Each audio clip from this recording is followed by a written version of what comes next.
And I stayed another week. We're gonna do a pledge of allegiance. If everybody could please join us.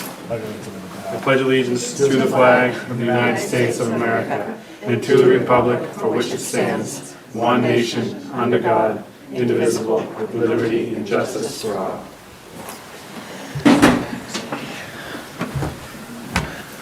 Feeling a lot better. Minute or two after 7. Our chair has arrived, so we can start when he sits. All rise. Don't. Let's see what a judge is like. Should have taken another path in life. Good evening. Good evening. Where do we stand, my son? We did the Pledge of Allegiance. I was there. So Nice to see you. You tanned again? I haven't left yet. I see. Been outside my yard shoveling snow and working on my tan that way. So be it. Okay. 161 Harvard Road, approval not required, however, we need to hear some hearings, correct? You have some issues with this? No, Why not? Just no sign it. issues. Have a, No comments from any Is of there the even an parties. engineer for it? They're that confident? well, I don't know, I heard, Yeah, they had Ross Associates out. yep. We got the application from Will, we got the lot shape formula information from the engineer, and it meets the lot shape formula. He's looking to, You've been to Board of Health and everything else? They've already done all that? he's working with the Board of Health now, starting to find a copy of the plan. We'll share. Full share.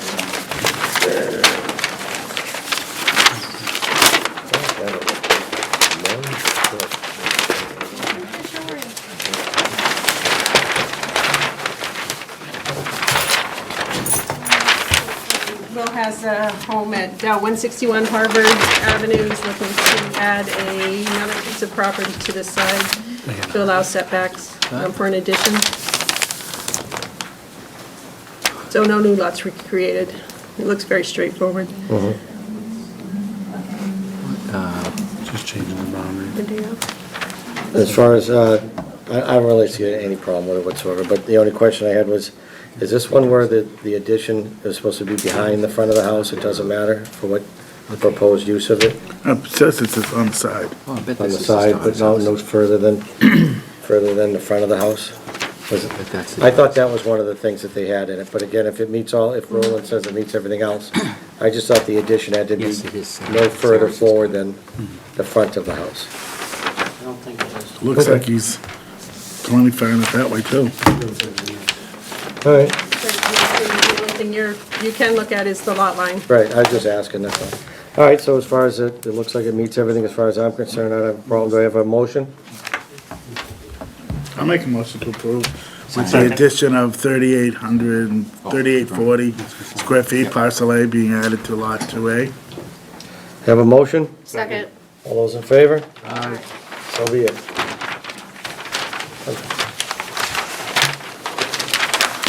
Are you having some in-laws move in? I like the way. Sure about this? You can keep that. What am I gonna do with this? Wallpaper. I haven't kept all the pieces I ever had. I can wallpaper my whole lot. Oh, you want two? Two of the papers? You go now. That shirt you. We do, huh? Looks good. Sign these two? Yes. Did everybody sign bills? So sorry.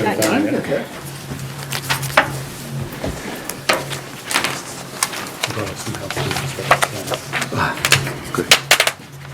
Good idea. Yeah. Bring Oh. them over. They went up there when we signed it. Just put a Z there, that's all it is. Thank you. Can you move it in? You know, Meeting's all day today, so. history will never be said. Put your old Ed Mullen in it. Yeah, the old Zorro. Okay, that be that? Right on time. We'll now have the continued meeting for Cooper Farms. Did we close the last meeting? We need to open it again, or? We didn't close it, we continued it. All right, so, definitive open space subdivision special permit over 55. Yeah, the paper. And in case those who don't know, I have recused myself from this, so I get to watch from the behind. Nice to see you. I was, so maybe. 2, 3, 4. And not just for breakfast anymore. Goodish? I was down Munchkin? testifying in Beacon Hill today. Hey, do you want the munchkins in the back? I was the last one up, and I was told I was the most effective speaker.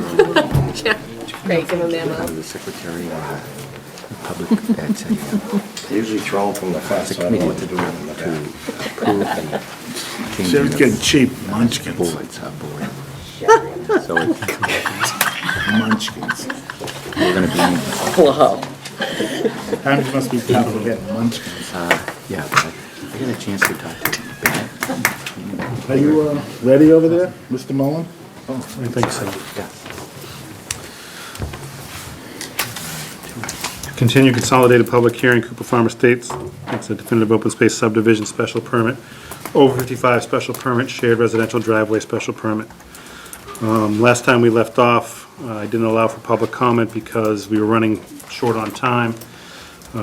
So if we could start with just a refresher from their engineer and then comments from Luke, and then we will make sure we get public comment this evening, so. AJ? Good evening, Jonathan Markey from Markey and Rubin. Last time we presented a list of requested waivers. We spoke about the waivers a little bit, but we held off on making a decision due to lack of quorum. Since that time, we've updated the waiver request letter with 2 additional waivers. These are just subsequent to review by the peer review engineer, which we've redesigned the plans for. And so we do need an additional 2 waivers. Would you like to run through all the waivers? Yeah, we need to decide, yeah. Yeah, Yeah. so basically, there are 2 additional ones. I can just run you through them, the 2 additionals now, so that we can just put them at the end of the discussion. The 2 additional ones are, there's a requirement for the nearest lines of any driveways cannot be closer than 50 feet from the intersection of any 2 streets. Given the nature of an open space development, the lots are smaller and closer together than conventional subdivision lots. Therefore, this requirement can't be met in a couple of instances. In the interest of safety, however, it should be noted that the speed limits for the development are 20 miles an hour for Cooper Farm Lane and Field Lane, and 15 miles an hour for the small cul-de-sac Vent Lane and for the over 55 cluster Dean Lane. And then, secondly, the subdivision rules and regulations require a traffic study to be completed for the project. Historically, there's been several traffic studies done on this route. Given the small nature of this development in relation to the existing infrastructure of Great Road, a full traffic study is not warranted. Site distances in both directions of each egress are in excess of 400 feet. I have no problem with either of those waivers. Especially Back to the rest the now. site distance being 400 feet. Yeah. So you wanna go one by one and decide whether we're gonna Yeah. waive them, or? Yeah, let's start from number 1 now. Thanks for the update on those 2 additions. Yeah. And we have 2 sets of waivers here. So comments, Yeah, you have the highway department, you have 2 pages of comments. Markey and Rubin, civil engineer. That's the one we were just reading. Yeah, the one on the right is the waiver letter. It has the waiver request. One dated, received the 22nd? The- Single, yeah, pa- that the one. single page, okay, all right. Yep. And there are extra copies over here. If any, sure, it would work. Thank you very much. Which one's mine? Which one? That one? We did have a. Anybody like one?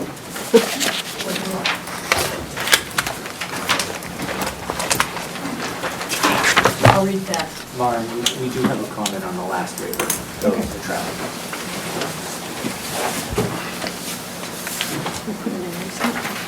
So we'll start one at a time. Yeah, I'm just reading them real quick, so. All right, so number one, the first waiver, cross-section cuts at 50-foot stations required with the site plan. The plan submitted has only 3 sections, one a typical section through the 40-foot right-of-way, one typical through the section 45 right-of-way, and the other through the center at 120-foot turnaround. Purpose of providing sections is essentially to calculate volume of cuts and fill. With computer software today, the alternative way of calculating cuts and fill, which are simpler and as accurate as using sections of the road, and therefore we request a waiver. Luke, any comment before we? When we were discussing that the other day, it's less about the calculation of cut and fill and more how the road ties into existing grades, you know, where it's in a cut or a fill. And what we had kind of discussed at that meeting is perhaps they could do cross sections in areas where the cut or fill is greater than 5 feet. And I don't know if they're still amenable to that, but that was kind of the number that we had thrown around in that discussion. You've spoken to your clients and okay with that? Yes, I've already done them actually, so. Okay. All right, So we'll grant waiver 1 with the amended of doing it at 5 feet for any cut or fill at 5 feet. Any cut that Any cut or fill at 5 feet, yep. okay. So, Do you want to vote on each one? no, I think we'll just go through. All right, and let's then do we'll it as final a vote. package. Yeah, you have a problem with the first one? Okay. yeah. Only co-Jane, because they're the 2 guys down there not bothering with you. Number 2 is a construction management plan. Management plans are required with a definitive subdivision since the only routes are I-495 from the site to the subdivision via Great Road, then either straight 495 left on King Street. Yeah, also further information provided, yes. So we've all gone over this one. I'm okay with this one too, granting the waiver for the CMP. I don't have a problem with this one either, to you. Yeah, we're good there, I'm good there.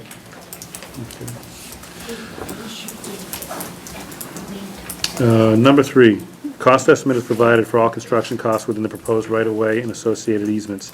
However, the estimates are based on actual quotes from local contractors and not Mass Highway Department standard specifications for highways and bridges. Nevertheless, the costs are adjusted by 25% increase for safety and inflation. If the board requests for the full-scale Mass DOT weight average unit bid prices and all other required factors, this can be provided.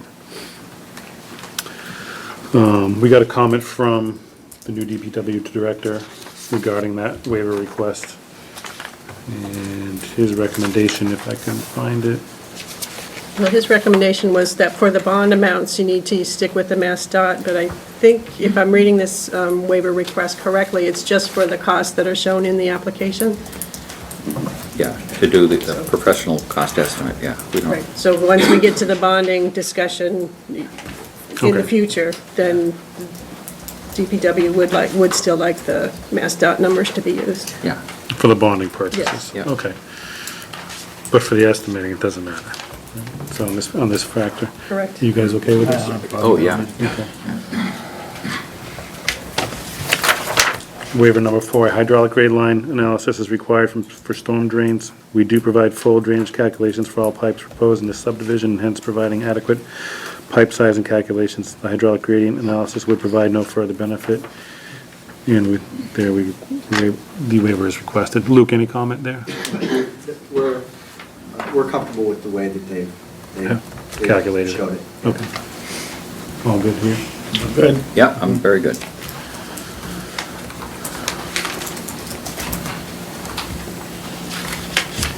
A minimum 30-foot setback to all property lines is required for the retention basins. However, in this subdivision, the layouts of the lots and generation of open space limits the option for location of the retention ponds. Location to the wetlands, the access to the site, the open space, and controls of runoff, all limits the options of the precise location of these ponds. And on this basis, we request a waiver to this regulation. I got a bit of an issue with that one, huh? I don't think they should be closer, and then that's what we're really talking about. Okay. I'd agree with you on that. Luke, do you have a comment on that? I mean, I think that we think that the roadway layout and BMP placement could have been designed to keep it outside of that 30 feet. That's our only comment. I mean, it's, at this point, with the roadway alignment the way it is, I don't see a way that they could do that, but had this been earlier in the process, I think they could have. You're talking the two down the bottom, correct? That's, those are the ones, these right there. No, well, those as well, I suppose, but, I mean, all of them, I believe, are within 30 feet.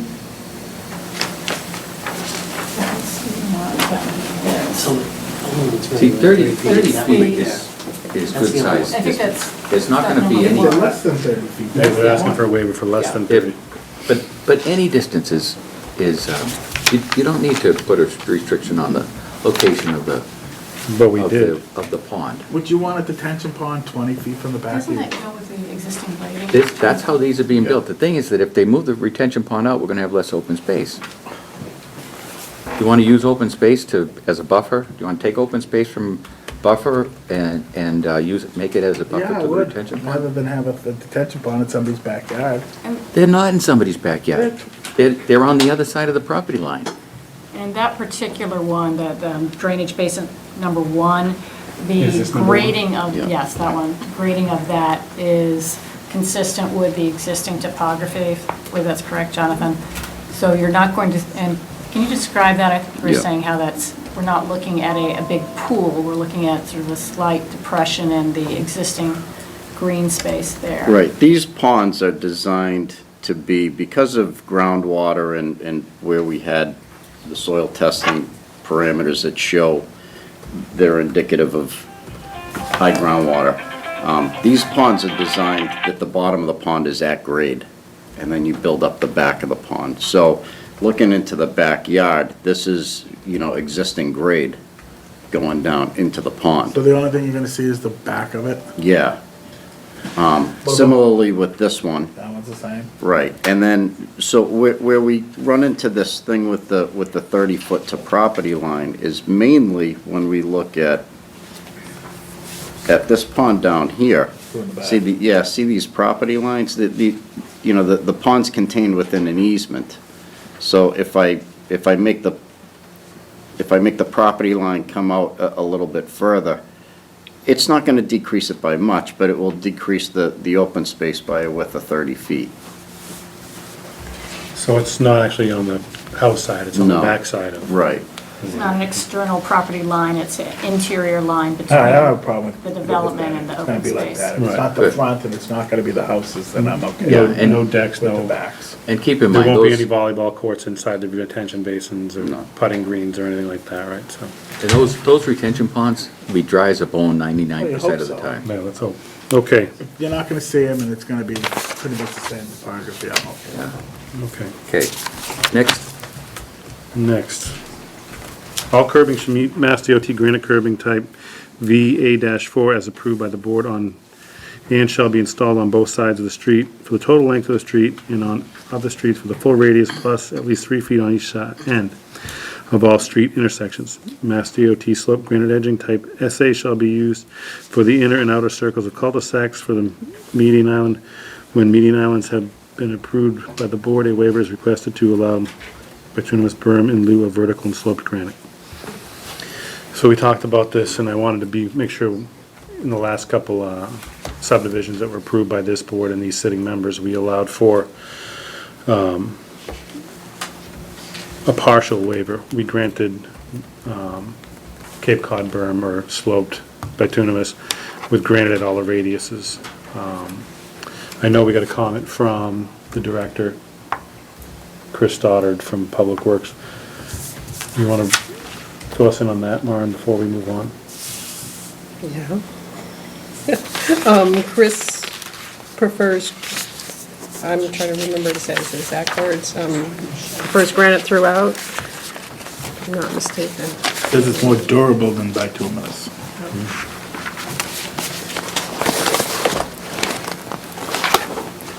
You know, all you have to do is go up Jennifer Street. Now, those streets were done, let's say 10 years ago. They got bituminous sidewalks and bituminous curb, they're in perfect shape. And that's 10 years now. So I don't have any issue with bituminous on the straights. Curbs, I think, yeah, maybe we need to go with the granite, but not on the straights. Yes, and I'm not recalling anything from Chris on the You granite just said it was site. more durable. We Okay, preferred it. great. Yeah, it's in his letter here. Okay, thank you. So any comments? I'm okay with the radiuses, everybody else? We've done it on the last couple, and that's, I just remember somebody on the board chastising former boards for getting rid of the granite and town having. And when he's replaced. seated again, he can chastise yeah, us, but I don't have a problem with it. I Okay. approved them in Yeah. before. I'm Yeah. okay with it. All right, Okay. Jamie, I think it should be in the curves. Okay. Because that's gonna take the most wear and tear for the radiuses. for the radius. Yeah. all right, Jonathan, okay, make a note of that. Yes, Partial waiver. it's gonna be slope granite for the, The slope granite, so it's yeah. It's on the intersections, the entrance and the intersections. Matthew Field from M&M. Thank you, Matt. Is Is that what we're talking about, the No, this- intersections and the entrance? No, sloping granite is, it's, so it's type V, So just explain it to him, so he knows where it is. granite curving. So when we're talking about it, we're looking for the sloped granite. The way that your regs read is it's sloped granite for Inner and outer intersections circles. and radii. And it's vertical granite for the rest.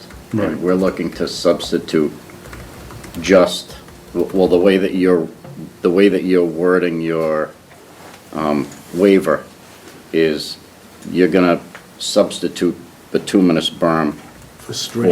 for vertical straight. granite Right. in those areas. So the slope granite will be on the curves and the radius. And the intersection. Yes. Yeah, be the same as we approved for Apple Dior.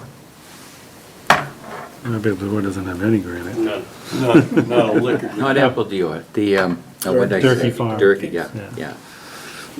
Yeah. Yes, Apple dealer, then, yes. Apple Dior is a private road. This'll be. No, it's not. No, we're good with that? That one's okay, yeah, so partial, Am I in the right town? Was this Littleton? All right, number 7 requires 5-foot cement concrete sidewalks with a 3-foot grass strip. A waiver is requested to allow 4-foot with a 1.5-foot grass strip. I know we've all talked about this extensively, and with comments from Chris Stoddard, the 5-foot is what we want to see. It's what the Director of DPW would like to see also. He also wants a 3-foot grass strip. He also wants cement and concrete sidewalks. Although we've granted waivers in the past from concrete to bituminous, I'm comfortable doing that, but I still think we should go with the 5 feet and a 3-foot grass strip, but no concrete. Matt? Matthew Field, how about the 4-foot with the 5-foot area that we talked about last? 5-foot bump outs, 5-foot bump out. To meet That the, sounds to meet the more AAB reasonable. requirements. need ADA. I think that's a good idea, because on those bump outs, you put a bench. So we have comment from Chris. I just wanted to make sure that we were all aware that our new DPW I director, think we should defer to him for that one. he's saying that the equipment, it'd be hard for him to maintain the sidewalk being cleared, It was less than 5 feet. so. But he's got the same sidewalks throughout. I mean, that's what we were putting in, that's what the town puts in. The town puts in bituminous. No, 5-foot with. Jonathan, just for point of reference, could you tell me what the width of the sidewalk is outside of the development coming up Great Road from the center? 8 feet if it's that. You mean, If let you me get a just, The one that you guys are gonna be connecting to? it's non-existent. But This Yes, one, it is. From No, the no, end, out beyond, it's one it's 4 down. feet, I measured it. yeah, Right there. Look further Matt, back, I it's- surveyed Your hand this, to your that, left. It's further out back. here, there's sidewalk, I don't Yes, know what and it's at size, 4 what feet. size it is, but there is, if there's sidewalk here, It's not there. It's Yeah. not, there's no No. sidewalk there, I'm aware of, I but mean, it stops I, just, I don't know how. just somewhere down by in the between. school, right, the Yeah, daycare school? just at the beginning of the Church Meadow property. And I mean, it's all deteriorated right there, but It's 4 feet right there. What do we put in throughout the town? I know Mass DOT standards are 5 or 6 feet. What did we approve at Durkee's? You went with the 5 feet, but you went with Paving. paving. Yeah. right? Yeah, so that's what I think we should do. Same thing we gave Turkey. 5 feet wide with bituminous, The 3-foot grass strip. 2-foot grass. So that one will move. So the waiver, the only part, there would be a partial waiver for the cement to bituminous, not to concrete. So you won't have to do the concrete, but you will have to asphalt it. All right, so partial there.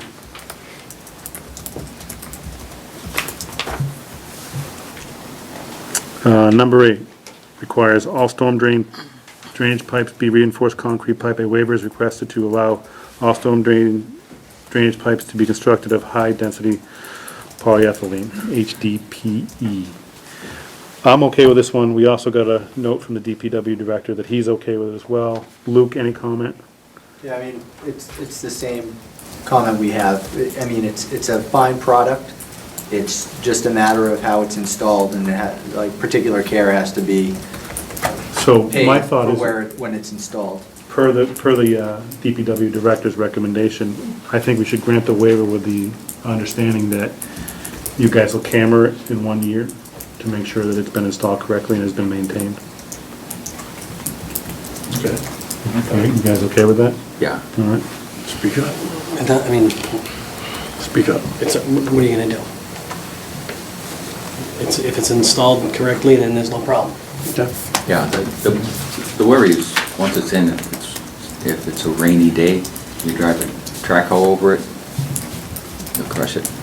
So you don't want to, it's a matter of watching. So it's a the waiver Well, with it, we're I granting, did meet with him, and he looked at it, and he said there's plenty of cover over everything that he Right. looked at, so. Yeah. He was, that's why, when I met with him the other day about it. so it's a waiver with a condition, it's a simple condition. So we're okay with that They're one? Green's gonna be watching the Right. Yeah. construction of it anyway, so we're comfortable with them, so we're good. I'm good.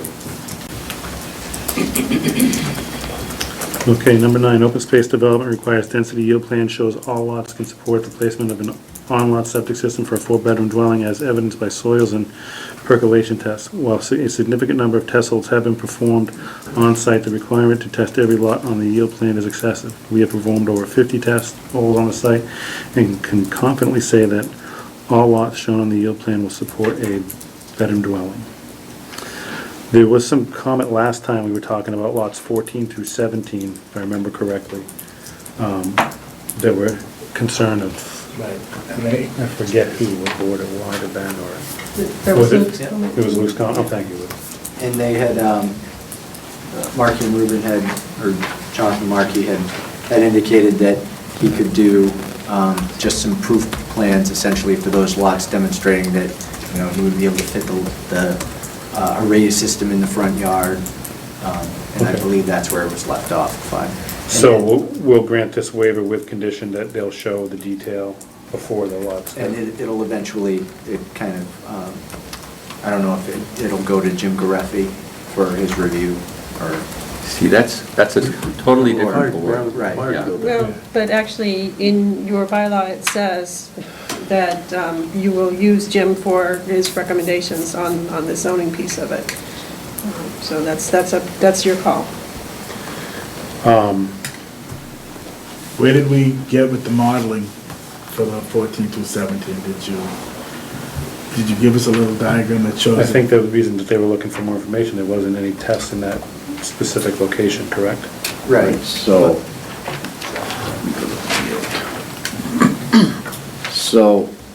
what we were gonna do is we were gonna take these test holes and design based upon absolute worst case, which would be worse than these test holes. Okay. So I would take the worst percolation test in the entire subdivision and design the size of these systems based upon the slowest percolate rate that we got. And then I was also gonna take the groundwater data and decrease that by another foot. So the highest groundwater I think we had out there was around 24 inches. So I will do designs based upon 1 foot to groundwater. So what I'd like to So say. that is I like- absolute worst Okay, case. so what I would say, instead of sending it back to Jim, I'd rather have it reviewed by our third party and take his comments as what we'll go with. All right? You guys okay with So are we gonna close this and that? Right, and he's gonna provide, Mark, he's gonna provide the information to conditionally Green. approve it if Green says that those lots are out, it's gonna be up to Green to. They'll decide notify what- us. Green will have to work with They already are, so M&M we'll to, have them- to come up with a system that works on those lots. Yeah. Everybody okay with that one? You all right with that? All right? Good. Another partial. Number 11. That was a traffic study. Number 11 is, the subdivision rules require the nearest line of any driveway shall not be closer than 50 feet from the intersection of any 2 streets. That's 10. Yeah, that's 10. Yeah. Jumped. I did jump, sorry. I'm making too many notes, that's Okay. why. All right, so you're right, I'm wrong. Okay. It's number 10. So it's whether or not we. So do we, so the lots are smaller, and I don't have an issue with them being closer than 50 feet. I just would like to know what they would be if not 50 feet. Do we have an idea? Yeah, so in this area, actually, sorry. So in this area, this driveway is within 50 feet of this intersection. And I could move it a little bit further away, but even if I move it a little further away, it's still gonna be within 50 feet. Likewise with lot 12. Right, right. And you can see I've put the garages Way. on opposite sides to get them as far away as I can. But just given the nature of the beast of the small those- lots of the are those open the only space two? development. Are those the only two in the subdivision? Or And then you could kind of call this an intersection, because you have the residential shared driveway for the over 55s. And then, in the cul-de-sac, here's a garage here, and let me just get to another site plan so you can see the,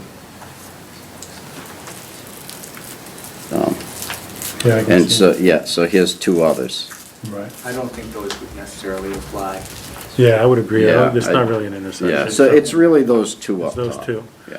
So, my thought on that, and I'll listen to the board, but is, obviously you want to get to the garage, so keep the driveway connected to the garage and move as far away as possible from the intersection as you pave. So, don't have to just draw a straight line. If you can angle them down and out, and it's an acceptable grade, then that would be my recommendation. I don't have a problem with it, just for the fact that the lots are smaller. They're actually 1.5 acre lots, so Right. you're dealing with smaller frontages anyway. Yep. And Jamie? I'm okay because it's gonna be such a small subdivision. Right, Well, it's not that small, but okay, It's just- so, that one will be granted. And number 11, Jonathan. So number 11 requires a traffic study. I have reviewed this with Luke. The intersection site distance, just scaled off the plans, is in excess of 400 feet. But he did come up with a comment that, given the speed limit on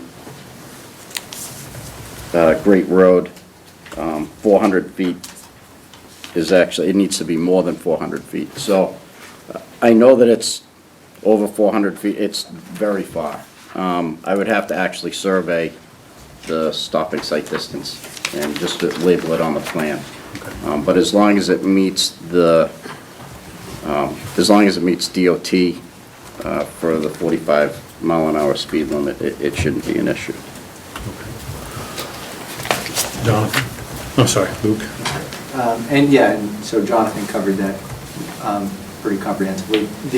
The piece of that is that, the other interesting piece of that is, that's a Mass DOT jurisdiction road, so they're probably going to have to demonstrate that they meet that site distance requirement to get their access permit anyway, so it's something that they're probably going to have to do anyway. But we did request that they document that they are in compliance somehow, through through field measurements and, preparation of, like you said, labeling a figure. Did you include the access to the tubing park?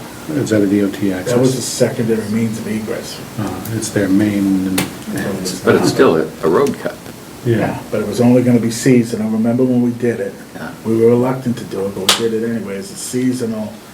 But the site lines were measured then, and you guys are Well, across the well, street yeah. from that. More recently would be the daycare center. No, daycare center was way before the tubing Yeah, park. it was. What is the distance gonna have to be if, What is the Mass DOT I regs? think it was, it depends on the slope of the road, but I think it was over 500 feet. Yeah. But the other thing with where you had mentioned across the street, where it's on a curve, that side's easier than this side. Where part of it's on a curve. When you're on the inside of a curve, it's more difficult to see in that direction than if you're on the outside of the curve. the other thing was that was a secondary means of egress. Right. They have a primary through the, But if they're gonna, so my thought is, as Luke said, and Jonathan concurred, was that they're gonna have to probably go through DOT anyway. Yeah. Why don't we ask Jonathan to provide the information to Green? We'll grant the waiver conditionally, saying that as long as it does meet the requirements. of the DOT. Right, and then, Well, they're gonna have to meet DOT. right, but So we to could- be able to vote tonight, we'll grant the waiver conditionally, saying that. as We don't long as even it- need it conditionally granted. Well, no, actually, this is kind of ambiguous. It's actually asking for two things. It's asking for a traffic study, and it's also asking for the site distance. So You'll get we're that. really dealing with the site distance. Yeah, and sorry, I forgot to mention in terms of the traffic study, we're in general agreement that given the size of this lot and that the daily trips would not be that significant of an impact to the Great Road. I agree. So in terms of traffic study, in terms of the we need traffic study itself. I do too, so as I'm saying, so let's get, all right, so we'll waive the traffic study, and we should grant the waiver conditionally for the site distances, saying that as long as it meets the DOT requirements, it's waived. If it doesn't, they'll have. I don't think we can waive it. But we're not even, this is something that has nothing to do with us anyways. They have to meet DOT in So order to let's get their just curb waive cut. the traffic study and do nothing with the site distance, is my That- point. The site distance is not It's us. not pervious. So once again, you two are in agreement, terrific. Jamie, any comment? I agree with them. Okay. So we should waive the Traffic study. traffic study, and That's really what you want. You'll- Right, yeah. you'll venture Point of forward at your own clarification, peril I'm not with asking for DOT a for waiver your- for the site distance. I'm asking for a waiver from, the traffic study. Traffic study, And I agree. you'll deal with DOT at your own peril? yes. Okay. Correct. Waiver granted. For the traffic study. Okay, so we've deliberated, we've discussed it. Is there any public comment? Hearing none, I move to a vote. Can I get a motion? We have to close it first. Close the hearing. Have to close the hearing first. Does anybody have, does the My board? first night as being chair. so- Does the board have any comments, any questions, any concerns? I think it's a great project. I'd like to see them get the shovels in the ground as soon as they can, so we can get those 55 and overs going. Do you have any issues? I'm Oh, asking. you're asking me? Yeah. Oh, all right. No, I don't. I think that to work long and hard at it, I think that there's a definite benefit to the town. I think the ball fields will be a nice addition. I don't think it's, I think there's a lot of houses, but I don't think it's a big impact there. And I don't have a problem with what they've done. I am all for making all parties happy, so developers, the folks who owned the property originally, and kind of meeting in the middle so that we get some open space out of it.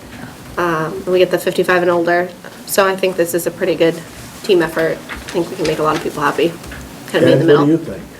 So I think that overall, the town is getting what we can get for it. I'm grateful for the M&M working with the town to try to give us something in order so we get something, they get something. At the same time, I want to make sure that we keep that access road to the fields in the back open for a tractor to be able to get in there to hay.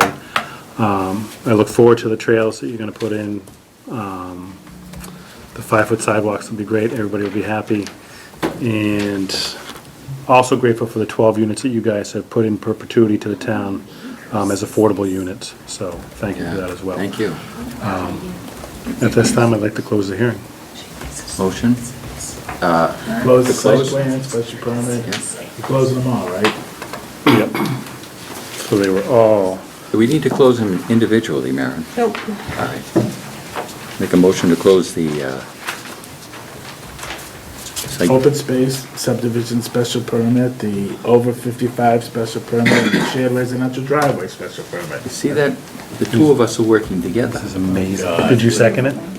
Could you- Well, he helped me with the first? words for the open space. Tammy, would you second it? I'll second that. All in favor of closing?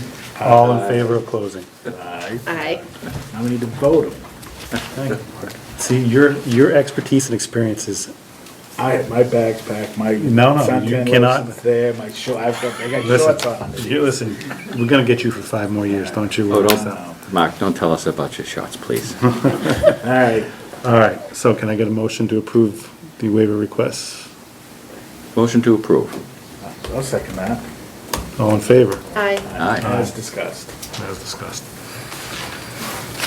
Okay, now we have to vote yea or nay on this.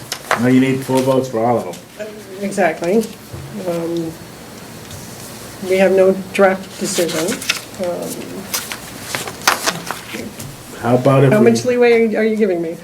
why don't we use the, what we did over at, Turkey? Turkey, yeah. Turkey? Yeah. Or if you wanna use And- Sanderson. Right, and rely on Luke's letter for the recommended conditions of approval. Correct. I don't recall any that were of an issue.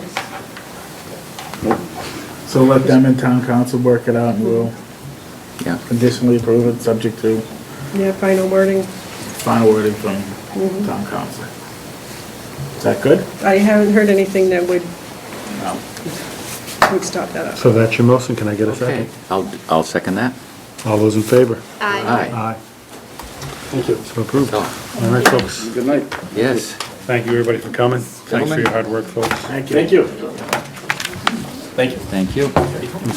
Nice working with Good you. luck with your project. It was good. It was awesome up there, yeah. I just saw that. Thank you. Nice neat little bow. Well done. Signed, sealed, delivered. At this time, if we could invite our chair back to the board. Maybe we shouldn't. No, we should. We should. Are we on time? Just about. Luke, how are you guys doing at Conservation Commission? JJ? I mean JJ, sorry, yeah. We'll see. Was that informative? Oh, you're still How long has this there? been going on? Okay. Requirements Not have- not really long. About a year. That's not too bad. It's not Oh, I bad. wish I Not in the world could of attend that. development, right? I won't be able to.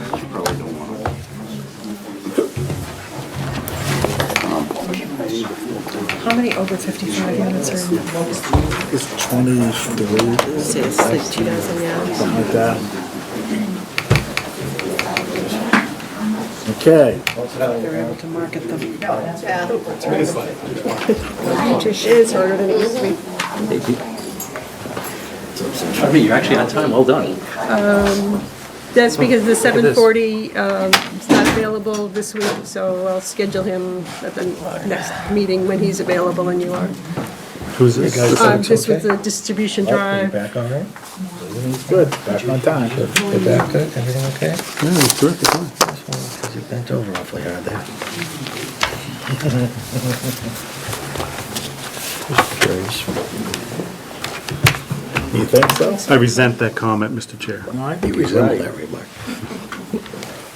Okay, so Hello, PJ, and how are you? Good evening, Mr. Chairman, how are you? I'm What a distinguished wonderful. pleasure to be with this august group this evening. Could you say that one more time? You certainly can. What a distinguished pleasure it is to be with this august group. Grapes, well done, you know, very Roman in nature. Yeah. Who's the Praetorian Guard? That would, not going there. Not Okay. wearing those outfits. Just so that everybody, like, don't waste your time and give you a bit of an update. Certainly having you, Peter, and Rich on the Master Plan Update Steering Committee has been very useful. You bring the perspective, certainly, of a long time in town from both of you, plus your experience here on the planning board, the things you see here that you're able to bring forward.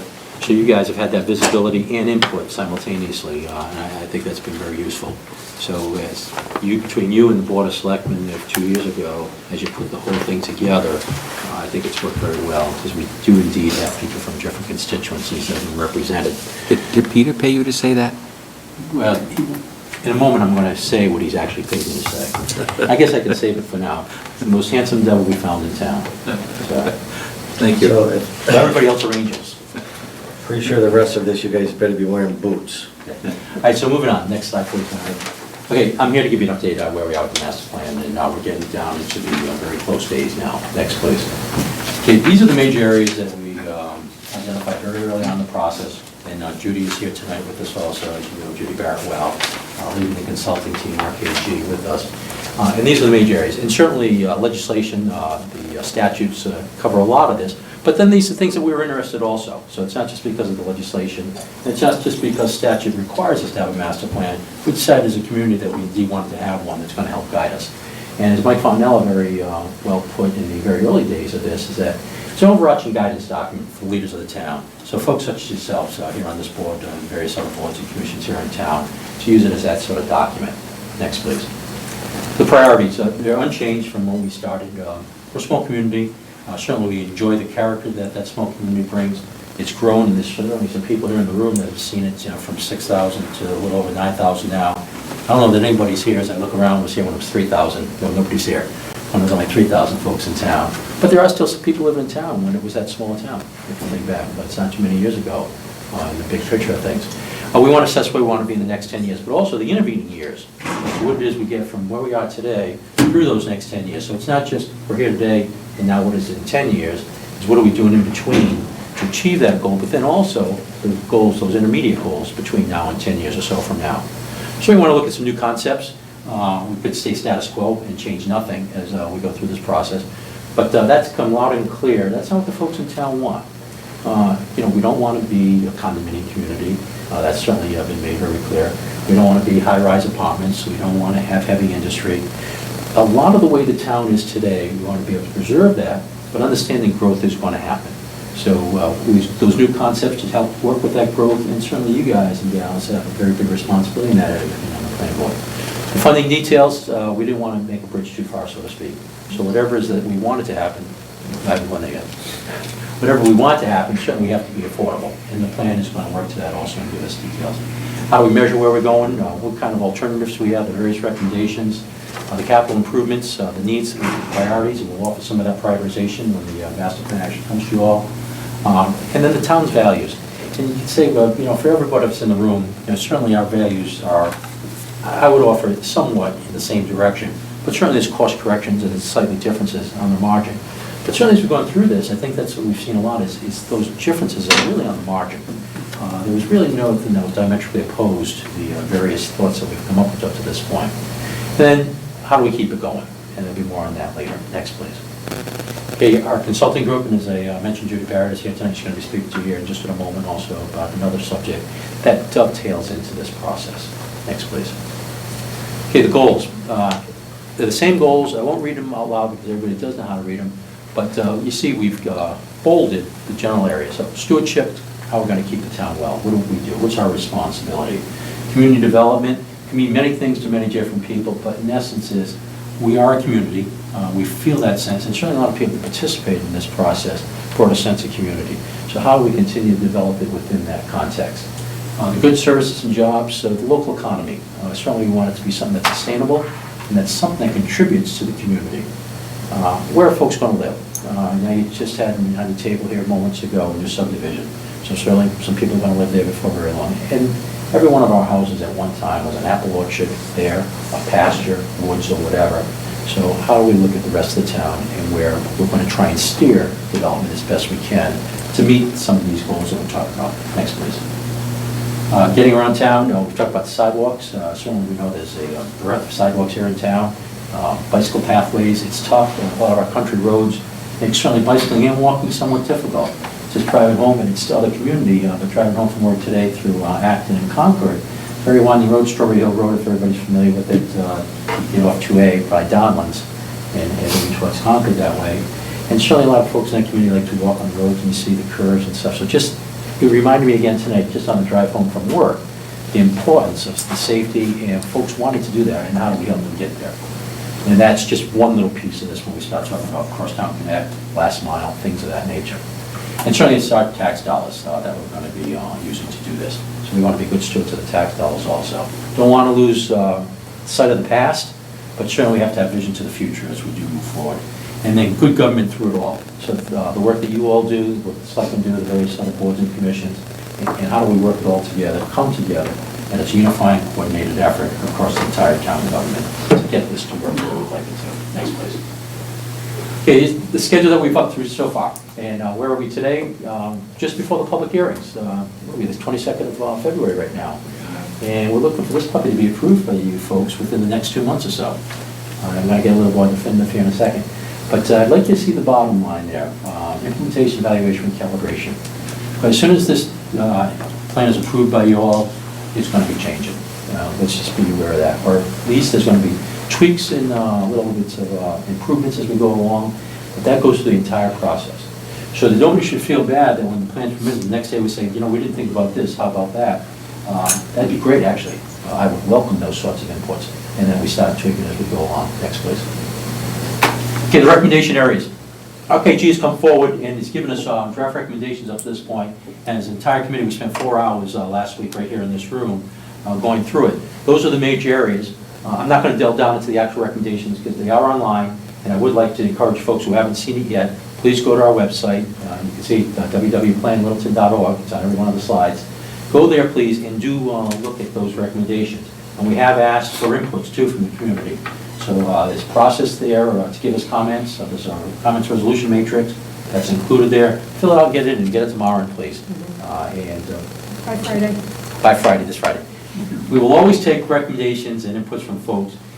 Friday, they're coming up here so that we can get them to the contractor, so that Judy and her team have an opportunity to refine the plan and get us ready for them, get the draft plan, which is going to be on 10 March. Nevertheless, I said as soon as we put the plan down and you all approve it here in a month or so, those recommendations can be dovetailed in as we move forward. Next, please. So the forthcoming deliverables, I mentioned 10 March, and Judy and the RKG team will have that to us. And we're going to be coming to you, depending on your schedule and how you flesh it out between March and April. There will certainly be a public hearing, there'll be an opportunity for public comment, and then we'll be presented to you all for your approval. And then, on the 1st of May, it's our intention to present it to the town.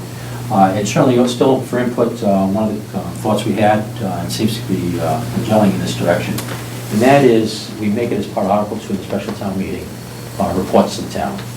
And then the town gets to vote on the reports, that they accept them. So the plan will all be approved, so it's not an approval or disapproval at that point. It's just whether or not they accept our report.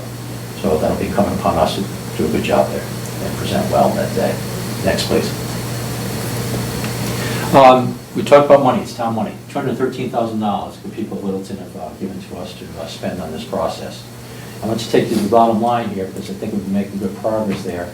Almost a year ago, we're looking at about $19,000 we had uncommitted. Some refinement, looking at a couple of things we chose not to do. We're now at about $25,000 that are uncommitted as of yesterday. And it's our intention to be able to carry that forward so that we will be returning money to the town treasury. It's not our intent to run this in one bit. Next, please. Okay, just when you thought it was safe to go back in the water. So, are there going to be challenges? Indeed there are. If we've done a good job with this plan, we've put together certainly what the community wants, and we talked about moving forward, a vision that takes us forward, which means we do want some things that are different than we have presently. We want to effect some change. It's not wholesale change, it's not a change in course or direction, but certainly the bucolic nature of the town that we so lovingly describe Littleton as, how do we maintain that? While at the same time knowing we have to control growth. And I mentioned 3,000, 6,000, 9,000, kind of major growth spurts that this town has had since the early 60s. There's no reason for us to expect otherwise as we move through these next 10 years and then certainly 20, 30, 50 years and whatever it may be. So how do we as a community come together and work hard to control those challenges? Next slide, please. Here's how. Now, you look at that slide and probably saying, what are you thinking, PJ? Okay, potatoes, problems, people with Wayne Knight. 43 years ago was my first assignment in the United States Air Force. It was upstate Maine, at Loring Air Force Base, Limestone, Maine, which is Aroostook County, potatoes. Potatoes are so important to the community up there. The kids start school on 1 August. 1 September, they stop, pick potatoes for a month for the harvest, then go back to school. That's how important it was. GIs would take leave for 50 cents a basket to pick potatoes. Okay, now why did I put up there? The solutions. 6 a.m. every morning, the alarm would go off, radio clock alarm. Yeah, and then it was, and I'm gonna put a little bit of the Maine accent on it. But Ada's Problems and People with Wayne Knight. Ada's, because here in Aroostook County, it's the name of the game. Problems, because with potatoes you have problems. People, because here in Aroostook County, we have the people who solve those problems. And that's the last point I want to make there. As we've gone through this process, we've seen many people come forward who want to be part of the solution. Not a problem causal, but how do we make solutions work? And that's what we have here in the town of Littleton, is folks who are willing to step forward and work hard, roll up their sleeves, get dirty, and work towards those solutions. So as we look at some of the things that are status quo, and we say, well, we've always done it that way, and we go like, man, it's going to take a little bit of work, so we do something different now, that's what it is. And there are folks, as they say, in town who are willing to do that work. So, next, please. Web pages, and one more, please. Questions. What I'd like to drive home is the implementation committee. That's absolute requisite, folks, because we want to sunset the Master Plan Update Steering Committee come June, May, June, give or take, and then an implementation committee to be in place at that point to go forward and carry the ball now towards the goal line. Okay? Just had the kickoff. That's what this is going to be. And I went into the end zone, we're at the 25-yard line, and which one are we going to be? We're going to be the GOAT or somebody else? And Football Reference, greatest of all time, Tom Brady. I think everybody in the room knew that. So, anyway, questions, folks? Let's see. Peter, you start. Is this a 10-year? You heard me. I hear you, darling. Is this a 10-year proposal? Well, through the board, please. I'm sure you can address PJ for this. He's got the... Yes, Mary. And wait, before we go very far, honestly, without question, you've done an absolute fantastic job, without question. I argued with you a few times, but regardless, I am so proud and thankful that you came to Littleton and you took this board over. Absolutely nothing but ecstatic praise for you. Thank you very much, without that simplicity. Thank you for that. Very happy with it. Thank you. Mary, yes, it is 10 years. Statutorily, we're supposed to do it for a 10-year period to look that far into the future. Anything shorter than that, probably, what are you really going to get done? Anything longer than that falls off the edge of the cliff. So, again, we're decimal type people. 10 fingers, 10 toes, 10 years. So I say that somewhat obviously tongue-in-cheek. But sincerely, it's a pretty good planning opportunity for us. Because nothing, I should say nothing, most things that we're going to propose in the plan are really not going to happen next week, next month, or next year. In fact, we've talked about long-term, midterm, short-term, long-term, midterm. What, 1 to 3, 4 to 7? 7 and then 7 to 10. 7 to 10, excuse me, thank you. In bands such as that, as we start to prioritize and look at time frames for a lot of these proposals. If I might comment, Thank you. Board. I'm sorry, go ahead. Paul says it's not gonna happen, but you people are gonna deal with some stuff tonight that may put some of it on the road to getting going, which is really great. Yeah, that's one of the things that I've noticed, to be honest with you, over the years, and when we first, I never knew there was a planning board for many years. It was somewhat of a knee-jerk reaction board many years ago, and now we're actually planning things. We're looking ahead. We're trying to plan again and foresight for what is next to come. How can we alleviate some of the problems, some of the issues we have with the elderly, the sports fields, the young, the education. But now we're looking forward, and I believe this is now a more unified board. And I would love to have more input from the general population. You know, it seems everybody shows up when it's something that affects only their little area. Right. Well, Littleton is all of our areas. I wish everyone would show up for a lot more meetings and here, you know. And it's disappointing to have somebody show up at the end and throw darts at what everyone else has already been standing out in the light. You know, then, well, what about this and what about that? Where were you when we were having this discussion? It's easy to be the guy in the end throwing the rocks. So, Thank you very much, and this board has been very progressive in this, and I believe, and I think it's great. I think it's an envisionary board as opposed to what do we do next when it happens to us, so. Go ahead. I just wanted to make a comment also to thank Peter, but also Richard and Peter Scott for both participating, and everybody that participated in the master plan. I think, from our consultant all the way down through, it has been an awesome process to watch as an outsider. I've gone to quite a few of the events, and I am pleased to see how many town people did show up. Of course, you always want more, but we were getting a pretty good response, and I am grateful for everybody's input and time. So thank you to the town, thank you, and thank you to our consultant and everybody else who participated. I didn't mean to leave you out, That's perfectly okay, Peter. I don't feel But left. you'll be gone and we'll be here. Peter, may I talk? You capable? Say a few words? You gonna, no ums, no ands, no ahs? I'll try not to. Okay.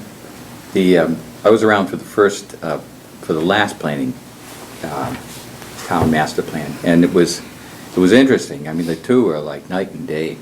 That one was short and involved a few people, and I think it was over the Russell Street School, and the auditorium is where we had the big get-together where everybody talked this and talked that, and I don't think there might have been 30 people in the room, or 50 people at most, and that was the master plan. This involved huge amount of meetings and lots of outreach to every single mode of reach we have today. I mean, through the internet, through Facebook, through all kinds of resources to get to more people this time than we got to last time. And as a result, the very first night that we had citizens come to express their opinions was a record breaker. We had, what did we have? A couple hundred people. Yeah, isn't that crazy? It was fabulous. Yeah, so that shows the energy that's in Littleton. It's there. And I think it's going to continue to be there. Now that we got this at least this thing has feet now. Pretty soon it's going to be on the road. Very good. Mark? Thank you, Richie. I'm just ecstatic to see all the hard work that went into it, the professionalism that you did a good job hiring a good consultant. Everything looks great. I think we're the beneficiary of social media and the internet now 10 years later, or 15 years, however long it's been, and that's why it's a better job too, because people are talking about it, people are connected to it, and they actually cared about it. So, and it's good to see. I think it's going to work, and I think it's going to be a nice roadmap for the future. Something we can implement, we hope. Jamie? I think this is great. It's been great working with you and your team. It's been my first time going through the whole master plan project, so seeing all of that play out and the town folk come together. I know, being a farmer in town, the agricultural community is very humbled that we live in a town that's so supportive of the farms and open space and understand, folks that are making their livelihood off land. So we're happy to see that so high. The AgCom met fairly recently and had a whole bunch of stuff that they sliced and diced that they shared with your team, and I was just curious if that got back to the master plan group yet. Well, there are recommendations in the plan about agriculture. There's actually going to be a whole sort of special section about the farms and the economic development element.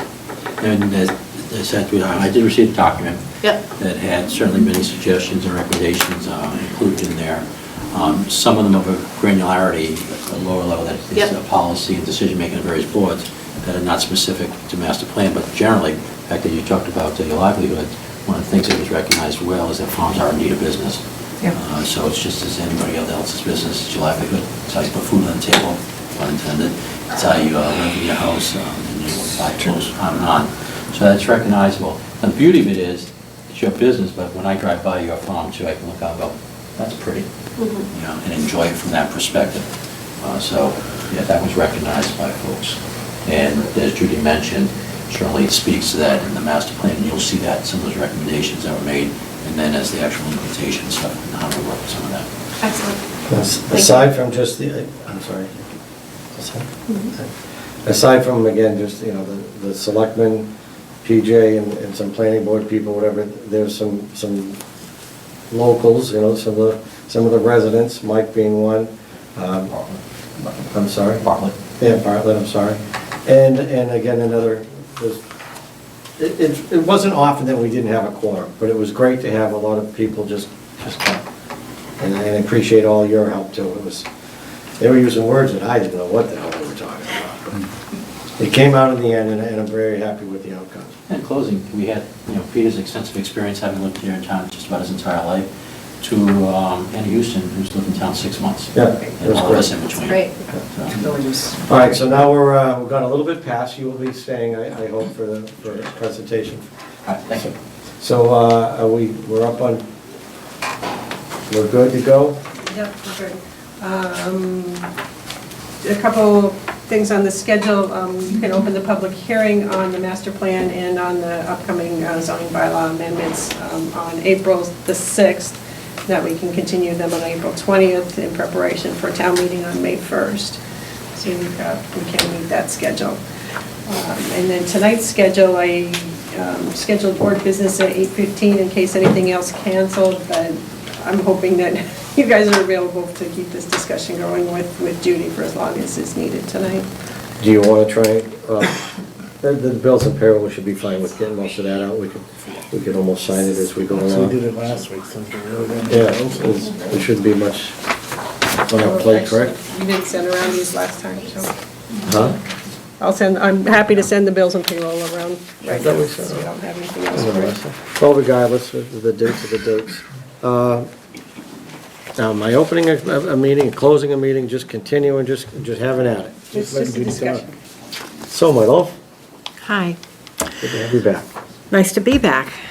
We have a second draft for you of the accessory apartment bylaw and the senior residential development bylaw, and I'm kind of figuring maybe we should start with accessory apartments. It's probably the simpler one to digest and discuss, but of course, we can do whatever you wish. Okay, no, I think that's fine, we'll start with that one. I believe we incorporated the changes that you requested when we discussed the first draft, which included an adjustment to the floor area maximum for the accessory apartment. Let's see, I modified the language around the second means of egress per Ed's comment at the last meeting. And thinking there was one other change, but I mean, these were not huge changes that you had requested anyway, so really, it's about what you saw, other than the floor area change that you had asked for and the means of egress. Okay. I'm not recalling. Maren, do you remember, did I forget something else? I don't think so, Yeah. I'm just You trying to get it up on the not sure why screen? it's why I'm getting my background picture instead of It's pretty. I can sign this one too.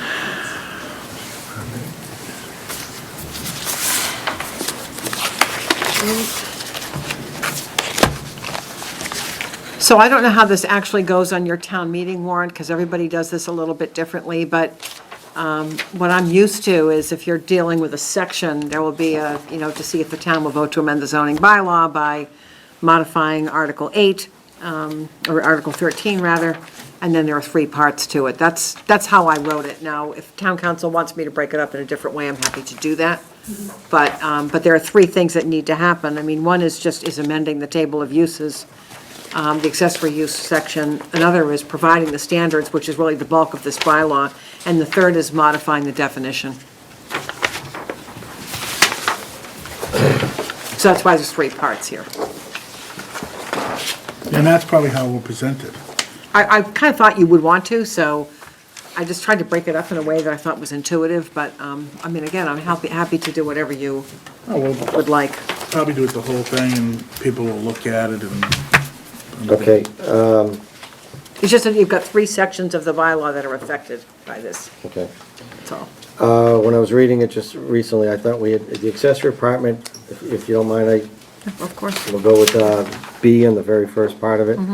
shall be located inside a detached single-family dwelling in interior unit. So that being B, but then we drop down to where an accessory apartment should not exceed 40, now down to D. And there's another one, C1, construction of an accessory apartment should not exceed more than, so we've got one going from inside, I'm not sure that you're being redundant. Do you see what I'm saying? I do. I mean, we've got two types of accessory apartments here. We have an interior one and an exterior one. And the way this is drafted, the interior unit would be allowed by right if it met all of the following requirements. All right. I didn't see the separation between. I'm this and sorry, those. yeah, the special permit side is on the back side of this. So this is assuming that if you, if it meets all of the following requirements, it will be permitted Okay, in these three districts. I see. all right. And The so. other is special permit. Yes, right, special permit's on the next page. So this is, you can have one, it has to be inside the house. There's a limit as to how much more space can be, how much the house can be expanded in order to accommodate the unit. The unit itself can't exceed 40% of the gross floor area of the single-family dwelling. It's limited to 2 bedrooms unless someone wants to come and ask for a special permit to increase that. Okay. The owner has to live there. There has to be an off-street parking space for the unit.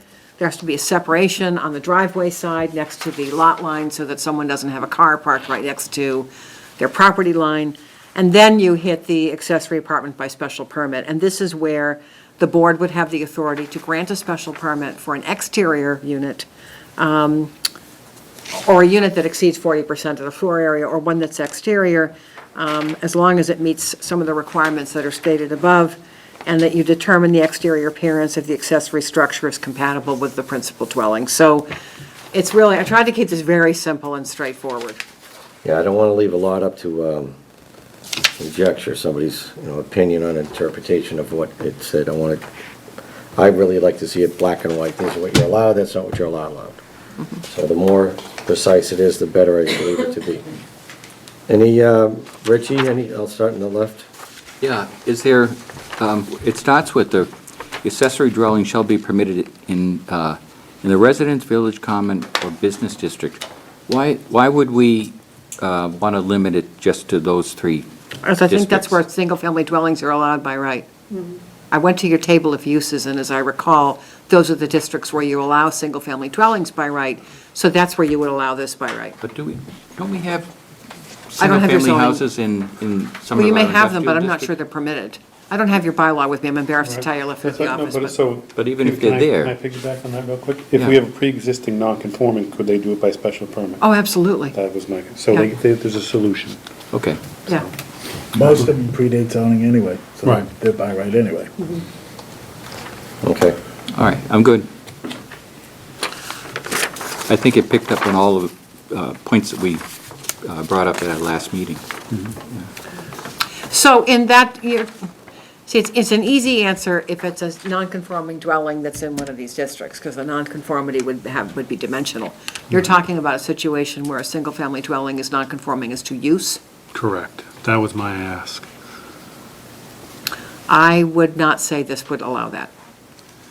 So we could limit some people. I just don't, I don't see it, because this is saying you can do it by right in these districts, because that's where single-family homes are already allowed. The use is allowed. So could we put So that? even if the use is allowed, but it's on a non-conforming lot, yeah, I mean, yes, you could Right. do this. But if it's in a non-conforming use, This would need more work.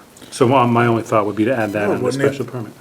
We have an industrial down by Sandbell, for lack of a better word. There were a couple of houses down in that Right. industrial area. They were in before 1951 came in, when zoning came in, so they're grandfathered as to residential. So as residential, also, because they were built before 1951, you can make them two families anyway.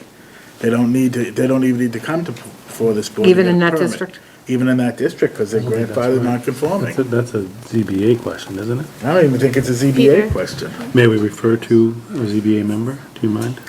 Go ahead. Well, asking if me, it you're asking requires, I'm asking if it's extending or altering a non-conforming use or structure, it squarely belongs with the ZBA. All right, so what's your take on that, if I may, Sherry? I wasn't gonna reply to that. I was gonna ask if the building inspector has made comments to this bylaw. And have you been read in the meeting? And the answer to the question is, I think what you just said, if they're non-conforming pre-existing uses that come to the ZBA on a special permit, Right. unless you put in this bylaw that you're going to take care of them at the planning board level. But what you're all saying is, the whole thing is very much a zoning matter. And so it ought to be decided if the planning board's taking it over, or if it stays in the zoning board, as we talked about last time. To make it simpler and easier for people to build these things or to create these apartments, I think we should capture it here. Then it's just a straight shot to the building department. So you want to put it in industrial? Yeah.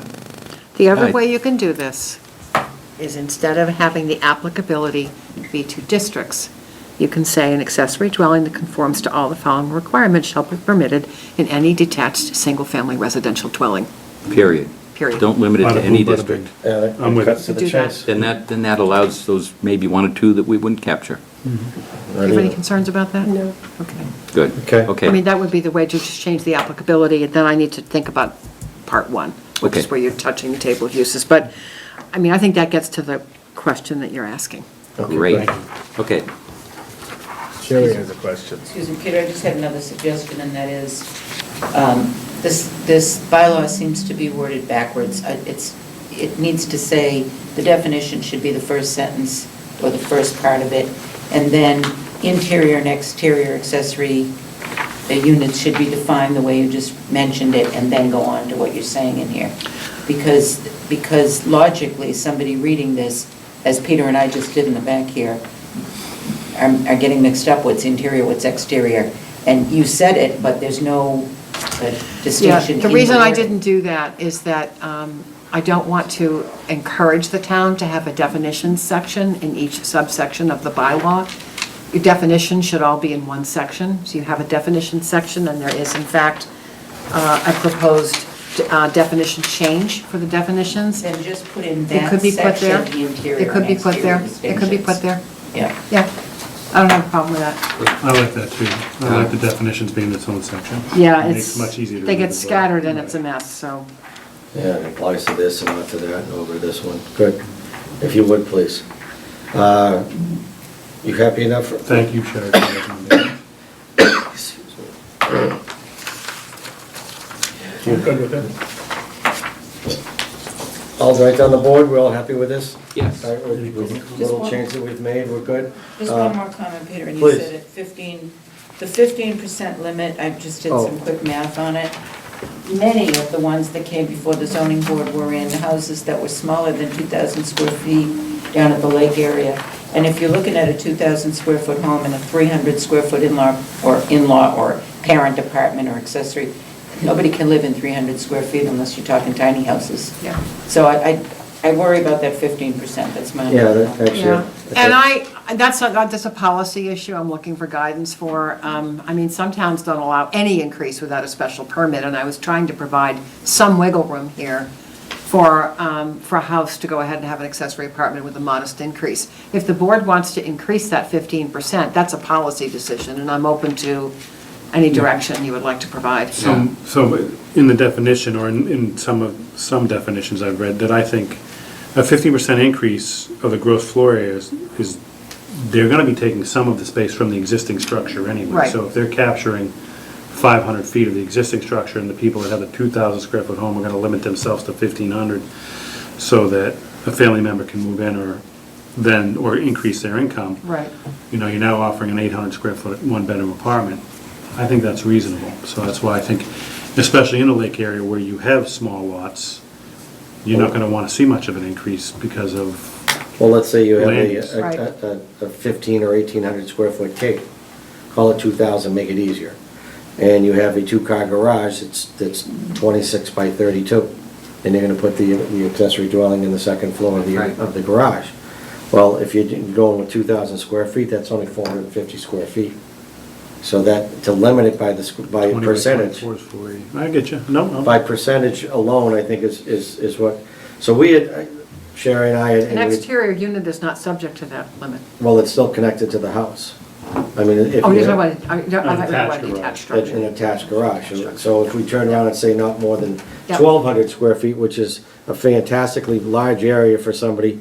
My mother went from a giant house, and when she looked at it, I ain't living in that, you know, so she, so again, some people just want a little more room than that, and again, hopefully it'll be self-governed. Yep. So I also thought maybe 40%, or not to exceed 40% or 1,200 square feet, whichever is, or again, we could say 1,100, we could say 1,000 square feet. Oh, I thought you would ask me to take out the Yeah, we square did, footage. Yeah. that was my request, was to take it out. Okay, Because so you want to add something like 1,200 square feet or whatever? I think not to exceed, and again, there are some, very large properties in town where people would want to build a nice accessory dwelling for their mother and father and, and I think I don't think it should be limited so much by that.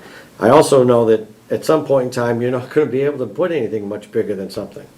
Because you're not gonna have the floor space or the land area, you still have to get a septic into it. You still Right, have- all this So there are other things that are gonna govern just exactly what you can do anyways. Right.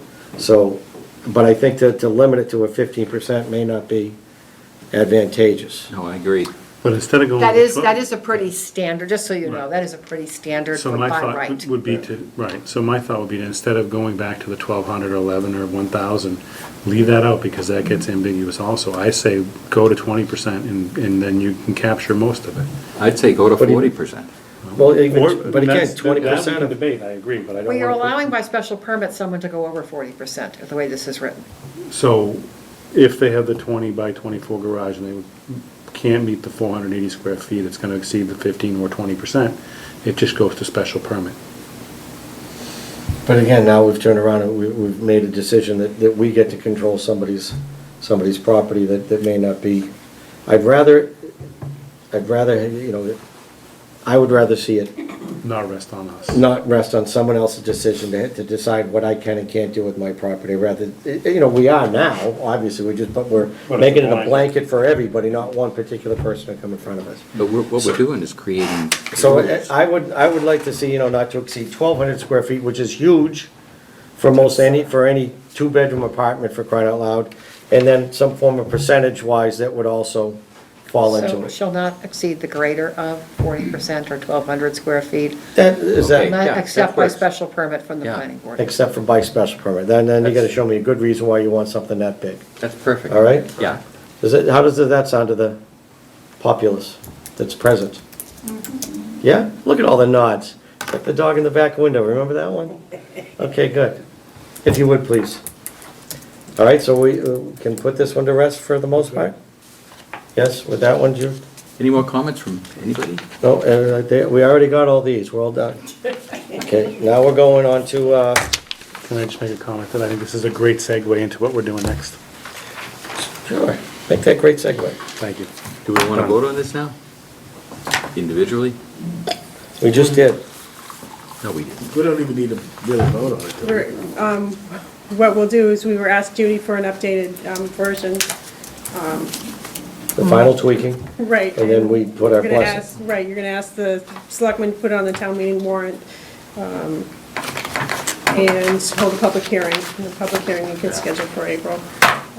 Well, do we ask revision or can we vote on it to be put on the meeting We need with to the vote on revisions it made? At the public I hearing. was saying. Okay. Once we get input from the residents and everything else. Right, you vote on your recommendation at the public hearings, but to get it on the town meeting warrant, we've already signaled to the selectmen that you will have these two, and possibly more. Well, you voted on, Can I just so I'm clear, the 15% limitation on an increase in the size of the house by right, are we leaving that and then providing for an increase by special permit from the planning board? Well, again, that's You where I need to was have saying- some cap on how much additional construction you're allowing by right. Yeah, that's it, 1,200 square feet or 40%. No, we don't That's want the to add size 12 of the unit. That's I'm the size talking of the unit. about- We don't want to add 1,200 square feet to a 2,000 square foot house. Right. On a postage stamp lot up at the lake. Right. They don't have the space for it. There's two Zoning types of. would preclude that. There's two types of controls in any accessory apartment bylaw. One is the size of the unit, and the other is how much change are you going to allow to an existing structure. before you have fundamentally altered its relationship to what's around it. So 15% is a standard, you could go 20%, but you need something, and then you need the flexibility to waive it. That's why I'm So saying the I was saying 15% 15% because I was trying to be So we conservative. go 20. If you want to go to 20, I think that's fine, and then you provide by special permit the ability to increase it. But I think you want to make sure that you've got reasonable protections in here for existing neighborhoods, especially in situations where you have smaller lots and nonconformity. But again, if they're, with the small lots and the nonconformity, they're not gonna fit no matter what you put to it. Yeah. It just isn't physically gonna be possible. So, all right, if you wanna limit it, I think, call it 20%, not 15. Okay. But again, what I'm trying to do is, I'm trying to eliminate that you have to go and ask somebody for something. Well, I am too. I'm trying, if you met all these requirements, you could just go get the building permit. So the Okay. issue is trying to create, what are the standards that would make a reasonable person say, this is okay to go get a building permit? Okay. But then recognizing that sometimes particular situations with a lot vary, and people need relief, and how can they come and get that? Okay. And if it's gonna be that big or that much of a change, then I think you do wanna look at it. Board? Yeah, I I agree. concur. I'm doing the math now. All right, well, Right. That's Please you address need a- that for the You need a next- 4,000 square foot house in order to get that 30 by 28 garage by right. You'd need a 4,000 square foot house if you went to 20%. So, see, that's not, I'm not understanding. all right, if you, An if atta- you- he's talking about an attached garage to a 4,000 square foot yeah. house. If He you wants use to put an in-law above it. If you want to put in, yeah, if you want to use the garage example, the 28 by 30, and you want to do it by right, you can't. You have to go get a special permit. Yeah, it's, it ends up being a 4,000 square foot house in order to get to be a 80% ratio. You take 20% of 4,000. You need a cap. I'm gonna just be very strict about, you need a cap Right. on how On much side of that, increase you're going Sherry to just- allow Sherry just to a made house. point. You're not increasing the floor area. The footprint doesn't change, you're going up. You're not going out in that scenario. And that won't be 20% of the house. You won't be increasing the floor area. You're inside. You're raising the roof is all. Okay. Okay, that works. Okay. So we'll say 20% cap on increase in the size of the house, unless they come for a special permit. Yeah. And the greater of 40% of the floor area or 1,100 square feet for the size of the unit, except by special permit. I think you said 12. 1,200, excuse me. That is what I wrote in here, Yeah. yes. All right, I'm going to it's 30 by 40. reconfigure some of the, Okay, I'm gonna make changes to it. Okay. good. All right, All Now we right. move on to the big news. the big one. Okay, so, you didn't ask me to make a whole lot of changes to this one, so I haven't made huge changes to it. I still have a question about whether you want to also allow senior residential development in industrial A or B. I mean, I just had this as a footnote in the previous one, and I've said this is applicable in certain districts. I don't know whether you have a feeling about whether you want to expand the districts where this is allowed. That's something I think I need some policy guidance on. I personally wouldn't be offended to see it, expanded, to get into a little further areas where it might be, but again, things are gonna dictate where people are gonna build, Yeah, I so. know. But if we give more opportunities, then, again, we have a better opportunity to do something for our residents. That's right. See, we So- have, I'm sorry, Pete. Did the middle of my sentence get in the way of the beginning of yours? I'm just very curious. I do that all the time. Yeah, well, let's not. So that's my opinion on it, and you went first last time, you go last this time. Do you feel if it's okay This if is so funny. we try and expand the residences to other areas besides? I don't know where I stand on it at the moment. Sunshine? So we're talking about whether we want to put it in industrial areas. To allow that. So then it becomes a complex, it really becomes a complex, it really becomes an apartment complex, the big stuff does. Well, again, we're limiting sizes for Could be for assisted areas living. and stuff like that. It's just one more area, correct? It could be an assisted living facility. Yeah, I know. Full-blown assisted Right. living Yeah, we facility. could. Maybe we limit that stuff to the industrial. But once again, if we open up to it by special permit, then we can, but it's just, would you want to open up more than just, what do we have, residential A and B, or? Well, let's think about what we're talking about. We're talking about Foster Street. We're talking about, Sandville. Sandville. Do we want housing in Sandville? No, probably not with everything else that's already there. Nobody wants to live there either, so. Well, okay, do you wanna open up Foster Street, those vacant, the old digital buildings that could be converted to? Yeah. I could see them being assisted living, because there's already one up there, I could see that, but we really want more housing up there. Yes, because it's near a railroad. It's absolutely a perfect place for housing. People aren't gonna take the train. Mark, If they're going to Donlands, how are you gonna get by train to Donlands? when was the last time you were on a train? I'm on trains I love trains. Okay. Planes, trains, and. Well, it's just, one minute, please, we'll go through this, all right? So, a thought, but we'll be back to you in a second. I think if you're going to put the big stuff, you put it in the industrial. We have that, we open at least the opportunity. For the industrial. So my thought is to open it up everywhere, I think, In any district. yeah, well, not any district, but my thought is that if we're gonna open it up, the more the better, in my opinion. We need this in this town. We need the opportunity. We need the assisted living to be available to their residents. And if that's industrial or anywhere else, in my opinion, it's probably the most important thing we can do on this board this year, so. Okay, good. Reggie, PDQ, What's that mean? pretty damn quick. Oh, okay. So, industry is gone, and it's not I don't going want back. a synopsis, yes or no, do you want it open up into, Let me finish, please. And those industrial areas that we have right now, were changed into office buildings, and even offices are gone now. I think the more opportunity we provide for housing, and the more opportunity we provide on the open land that we have, which is, most of it now is in the industrial areas, is the better off we'll be, and if you allow it, they'll come. so I'm gonna treat you like a hostile witness, yes or no? Yes. Sherry? My feeling is most of your parking availability is going to be in the industrial zones. We don't have enough parking left in residential zones that isn't wetlands to build some of the bigger projects. Good, so I have a yes. There's no way you can get an attorney to say so few words as just now. All right. Just something quick from the audience. Can we play the dog in the back window? You guys like to open it up as many as possible? Sir? Sure. I'm lost. Well, then do this. No, And do this. I don't do yes and no's.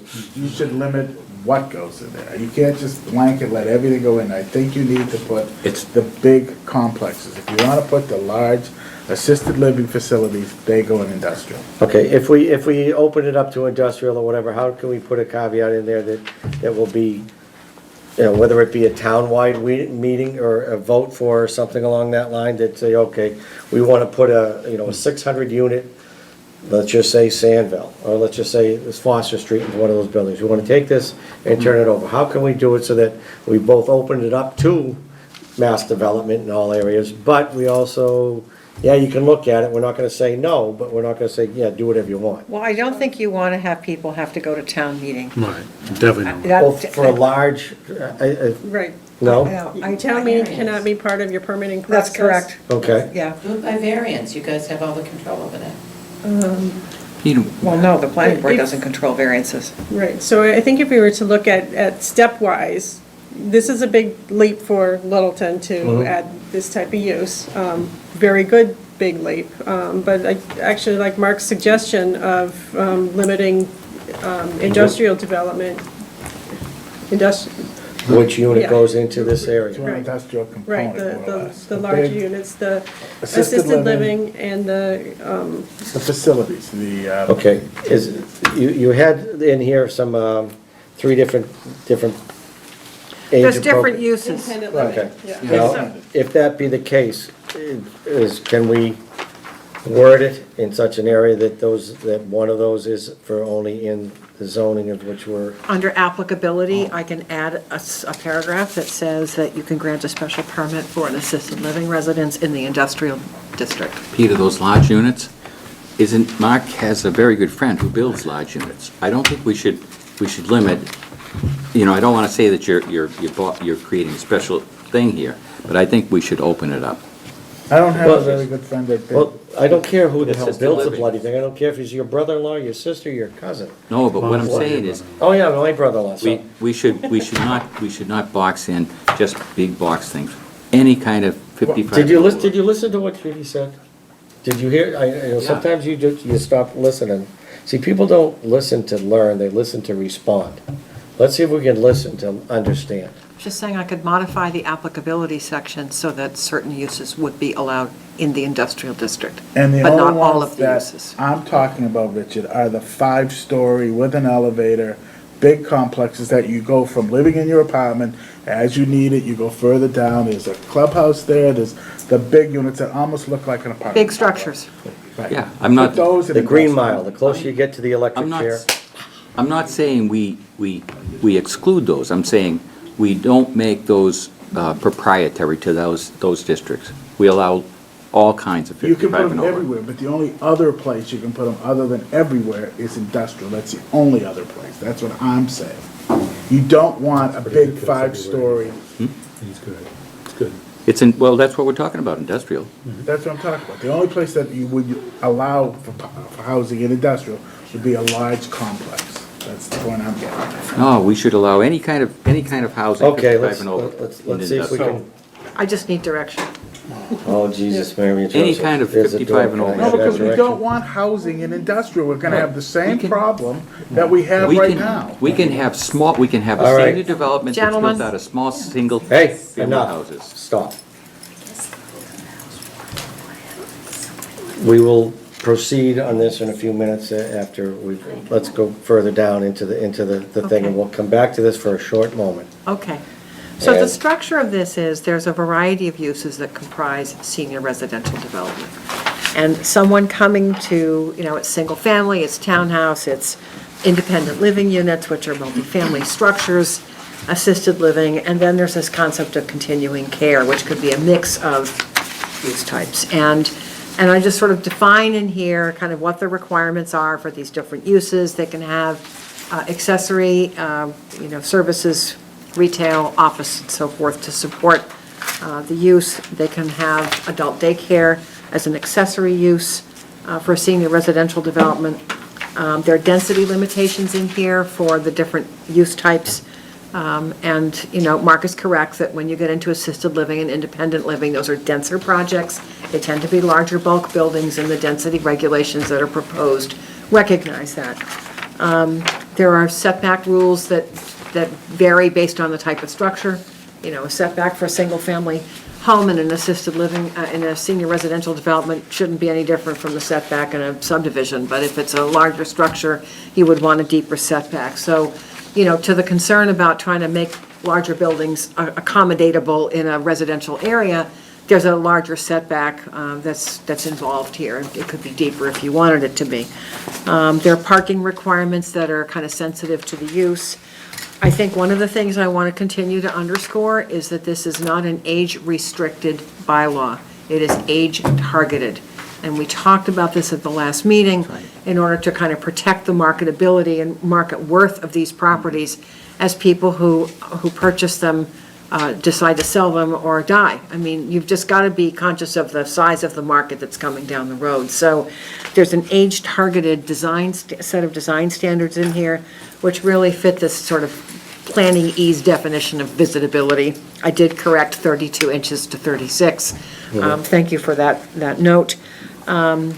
There are some basic development standards going into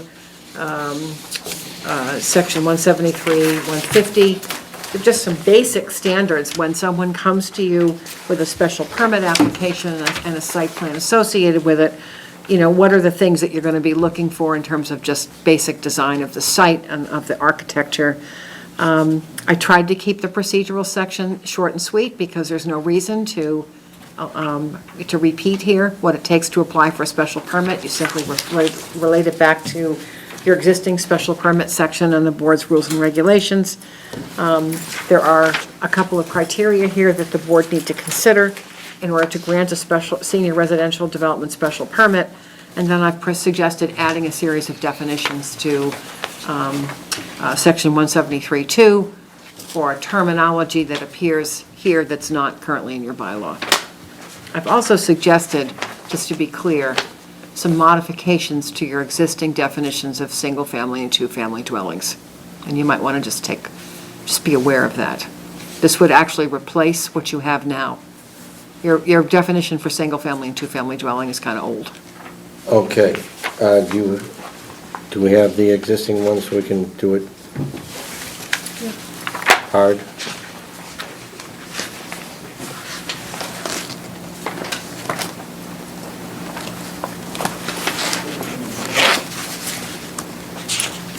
Can you view it? Do you happen to know the distinct differences? I was just trying to open your bylaw on my iPad, and it's being extremely uncooperative still.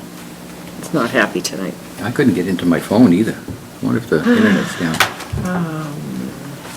Well, your phone shouldn't be required by internet, should it? Yeah, I was just trying to simplify the definitions and kind of make them more Article standard. 21. Yes. Yeah, no, I know what it is. I'm just trying to open the No, bylaw. that's Article 21 is something different. Oh, Agenda 21. I think. Agenda 21. You know anything about Yeah, that? I know about Agenda 21. It's kind of weird, ain't it? Let's not go there. We're not going there tonight, okay? We're not going to do that on No. live TV. No, everyone We'll have that that is discussion watching some this other can time. watch this, they can look it up. Just trying to, That's annoying. Yeah, for single-family dwelling, right now we have a dwelling other than a mobile home, singly and apart from any other building used exclusively for residential purposes for one family. So the proposed. this is just minor, it's a minor change. Yeah, But then I don't think you have a definition for townhouse. no. No, we So I added that, and then a definition for two-family that, it's just the same structure. You just want to, when you have definitions for dwellings and they're different types, you want to have the structure of the definition consistent, so people know what they're looking for. A multifamily is typically 3 or more units. A two-family is not a multifamily dwelling, it's a two-family dwelling. I mean, there's just standards in the industry, and I tried to make that clear. Judy, how close are these definitions to the definitions of these same things in the building code? Have you? I'm not a building code expert, I always have to go look that stuff up. He is. Yeah, I always have to go look it up. Always have to go look it up. I will tell you Otherwise, that that's in what hurt. zoning, we don't always make our definitions what the building code says. And that's a problem. Well, it's a problem to building inspectors who don't like zoning. Yes. But there are purposes served by zoning that are different from the purposes served by the building code. I agree. So, But when That's it's, why we have commissioners to make determinations. when it's building code, it should be building code. Could you take a minute to look up the definitions in the building code, or I'd be glad to send them to you. I can't do it These- right now, I can't, I just No, no, no. can't. Well, regardless of that, And use the building code definition. That way, That's up to you guys. I am really not going to encourage you to do this because zoning is zoning and building code is building code. I say we leave it They're not that the way. same. I say we leave it the way it is in here. It looks fine right now. Let's continue on. Does anyone have any issues with the way it's written in this? No? Sherry, do you like it? You dislike it? I just wanted to be a dog in the window. Oh, that's my girl. Woo-hoo. Okay. Are you in agreement or There's 3 of disagreement? us I can't over tell here that. in the mood for making this move on. I don't care what they're talking about. Are we good? All right, we're gonna move on, so you keep going with it, discussing Trying to fix that. whatever. I should have put the existing Okay. definitions in here, would have been That's, yeah, easier. just to see the You difference look between the two. That's okay. Yeah. All right, we have moved on. So, I mean, that's the structure of this. It's a set of uses that constitute a senior residential development. There are density standards, there are parking standards, there are design standards. The opportunity exists to do continuing care, which is a multiple-use type of senior development. Please remember that we took the affordable housing requirement out of this because we're talking about doing a separate inclusionary zoning bylaw, which we Okay. had in your hands next week, but we moved the meeting. So that we still need to kind of talk about the inclusionary zoning piece, but it's not in here because it really shouldn't be here. Okay. I looked at the heights. The heights of everything seems to be pretty reasonable. The last one, assisted living residence at 40 feet. Again, more than likely is gonna have, I think the 40 feet may be not inclusive of attic or the structure is Well, I'm above that measuring 40. height, I think the way your existing bylaw does, which is to the midpoint of the roof or the highest point on a No, flat roof. it's a as I recall. median point of the highest point of a Right. median land or Yeah, mode. however you're measuring height, I wasn't proposing to change that. Assisted living residences are generally not as tall a building as independent living units. They're just, the structure is, that's not always true, Yeah. but they're a different product. Well, the reason why I'd say that is if you look at Foster Street in one area where it's going up like this, the backside may be one height and the other. I understand. And again, they take it as far as the mean, median, and mode, and if you can remember how to do that, it's a pain in the neck. Who remembers how, the mean, median, mode? Anyone give me the definition? Why don't we just go to average grade? Why don't we move Well, on? that's part I of thought that's what you had Reader's now, was Digest. it just average grade? You could think it's the mean. Well, regardless of what it is, the difference can be almost nothing. Yeah, you wanna move on, really? Hey, I'd like to make a comment, that first paragraph, where under applicability, where it talks about planning board shall grant a special permit, then it goes on to talk about residential village common business district. Can we put the same language that says any district that we did in the No, other I one? think you asked me to make a new paragraph that said in the industrial district, you can do assisted living and independent living. I think that's what you asked me to do. So we haven't got a consensus for the board on that one issue. Everything else, I think, is Okay. acceptable to the board as far as I can tell, if I may, But Mr. we Chair. don't know, there might be a place in a residential district where a large lot might be available for this kind of stuff. I'm gonna just tell you that, I think it is hard in established residential areas for people to get their arms wrapped around a structure that's fundamentally different from the type of house they live in. 15 Great Road was the same, was that I same understand, I'm cost? just telling you, I've actually been through this with 3 planning boards in the last year. I remember when everybody just thought getting assisted living applications was the next best thing since sliced bread. And it isn't like that anymore.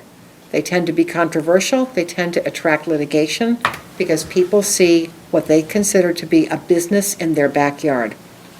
So I think you want to tread carefully about how large a structure you're trying to put in a residential area until you have some, experience with this. I mean, it is provided for in here as part of a continuing care. You can do it.